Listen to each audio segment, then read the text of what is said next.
Wahlberg pointed out that everything about this meeting is legal. And it is by law, but it's still as crooked as a day is long. Nobody comes in at the last minute to do something that should have been done a long time ago. The Health and Human Services Committee asked the members of that committee if they wanted to go to referendum, and everybody on that committee agreed, no. At the Finance Committee meeting that we had in joint with Health and Human Services, it was asked again, do we want to go to referendum? And again, nobody said anything. They said no. The reason people said no to the general referendum is because they want this building built now, not next year.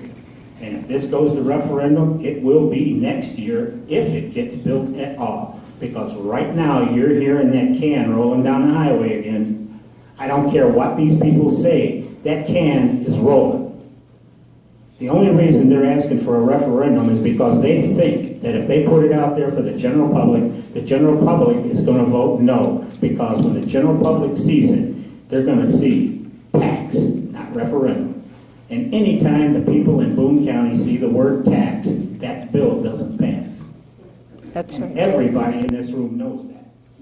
They've seen it happen too many times with the school boards and with a lot of other things.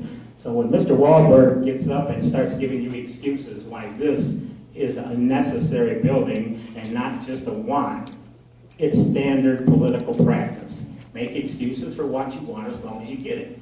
Yep. If you don't want it, then you call for a referendum and let it go out there so that people can say no.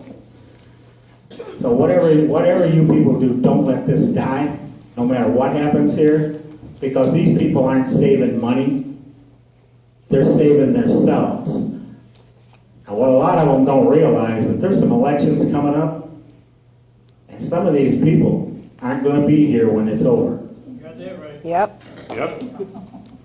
I won't be here because the wind farm took care of me. Because they saturated the county with people from other districts to make sure that the people that were wanting wind farms were never going to get reelected.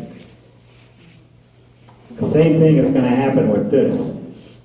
In a few weeks, you're going to see people walking the streets out there, drumming up people to vote against this, because the people who are against this are going to be out there making sure that people saturate the county, making sure that this does not get approved. And as far as Mr. Bison said about back in history, let's go back in history, because Mr. Johnson just said that we're not going to have enough money to take care of this building if we get built. We haven't taken care of the one we got. That's evident.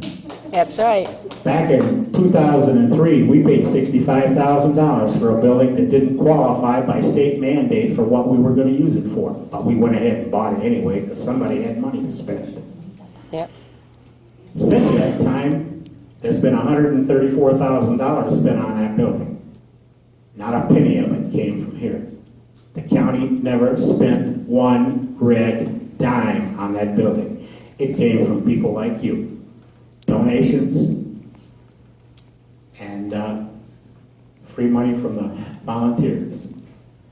Sharon Knitter donated $15,000 so that we could put roofs over the outside runs.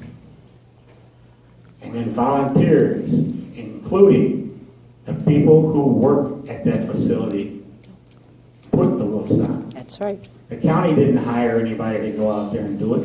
The volunteers did it. The volunteers put the money up. The volunteers did the work. The county never spent one red dime on this facility other than the $65,000 they spent to buy a useless building. Now, Mr. Johnson thinks all we got to do is build onto that and we got a good facility. Well, just building onto that building is not going to get rid of the dead animals that are already in that building. The reason it stinks. It's not going to keep the ants from coming in out of your fax machines and your copiers. And don't tell me that don't happen, because I was called out there one morning to notice it, to see it. Ants were coming out of every machine in that place.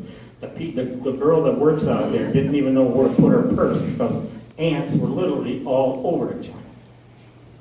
The county hasn't spent a dime. I think it's time we make them stand up and take responsibility for what the people elected them for.